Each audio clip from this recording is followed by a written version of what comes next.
এই সিরিয়ালের মাধ্যমে বেসিক্যালি আমাকে সবচেয়ে বেশি অ্যাক্টিংয়ে সাপোর্ট করেছে ফাহাদ ভাইয়া। অভিনেত্রী হিসেবে দেখতে চাই, আমার নায়িকা হওয়ার ইচ্ছা কখনোই ছিল না। এটা যেহেতু একটা পারিবারিক নাটক, সবাই দেখে, আমার ফ্রেন্ড সার্কেলের ফ্যামিলিও দেখে। তটিনী আপুর সাথে আমার মনে হয় না আমার মিল আছে। আমি তটিনী আপুর মতো এত কিউটও না।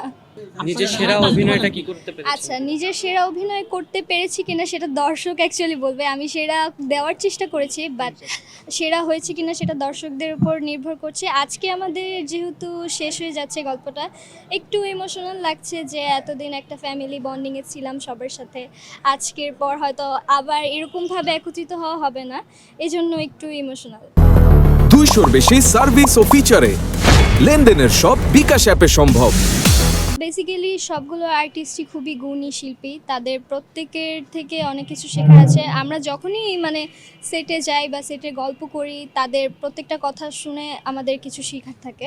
এই সিরিয়ালের মাধ্যমে বেসিক্যালি আমাকে সবচেয়ে বেশি অ্যাক্টিংয়ে সাপোর্ট করেছে ফাহাদ ভাইয়া। সে আমার ক্যারেক্টারটাকে ইনভলভ হয়েছে, আমার ক্যারেক্টারটাকে ডেভেলপ করতে আমাকে হেল্প করেছে। শেয়ার করবো বলতে, আমরা যখন এই নাটকের শুটিং সেটে ঢুকি, আমরা প্রত্যেকেই আমাদের নাটকের যে ক্যারেক্টারটা ওইটাই হয়ে যায়, আর সারাটা দিন আমরা সবাই সবার সাথে ওইভাবেই রিয়্যাক্ট করতে থাকি। ভবিষ্যতে নিজেকে কোথায় দেখতে চান, নায়িকা না অভিনেত্রী?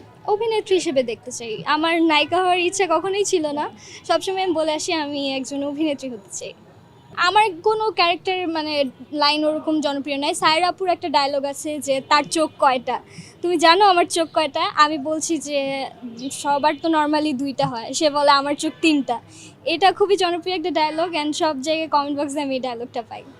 এটা যেহেতু একটা পারিবারিক নাটক, সবাই দেখে, আমার ফ্রেন্ড সার্কেলের ফ্যামিলিও দেখে, অ্যান্ড তাদের গার্ডিয়ানরাও আমাকে বলে যে এই নাটকটা খুবই ভালো হচ্ছে, সামনে কি হবে আমাদেরকে বলো। কিন্তু অ্যাকচুয়ালি স্পয়লার তো দেওয়া যায় না। আমি বলি তোমরা অপেক্ষা করো, সামনে কি হবে ওটা পরে পর্ব রিলিজ হলে দেখতে পারবো। আমি এই সিরিয়ালে খুবই ছোট, অতিথি সবচেয়ে ছোট, তারপরে আমি। সো ওই রকম কারোর ওপর ফল হয়নি। সামনে টিভিসি করছি বেশ কয়েকটা, অ্যান্ড নাটকে কাজ করছি। ছোট পর্দায় আগে শিখি, অভিনয়ের তো অনেক কিছু শেখার থাকে অ্যাকচুয়ালি। বড় পর্দায় সব কিছু নিখুঁত হতে হয়, অ্যাক্টিংটা প্রপারলি জানতে হয়। সো ওইটা যখন মনে হবে যে আমি এখন পারফেক্ট আছি বড় পর্দার জন্য, তখনই বড় পর্দায় অ্যাক্টিং। তবে সুযোগ এসেছিল জীবনে। সুযোগ এসেছিল, but I am not prepared actually.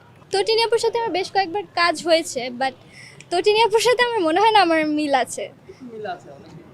হতে পারে, বাংলাদেশি মেয়েরা দেখতে তো প্রায় অনেক, তটিনী আপু দেখতে খুবই কিউট মাশাল্লাহ। আমি তটিনী আপুর মতো এত কিউটও না। আমি কারোর সাথে নিজেকে তুলনা করি না, আমি নিজে একজন আর্টিস্ট।